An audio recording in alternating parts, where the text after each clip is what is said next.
يا باي انا هشتغل. انت هتشتغل يا مكوس؟ ده انت يا مكوس ما فلحتش في شغلانة واحدة يا مكوس. ايه هتشتغل يا ده مكوس يا واد؟ هبيع خضار يابا.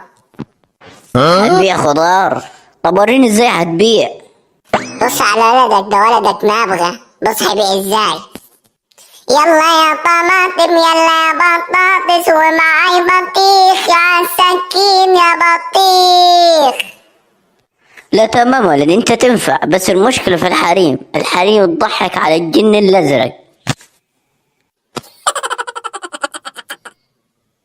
هي على كده امي بتضحك عليك السنين دي كلها يابا؟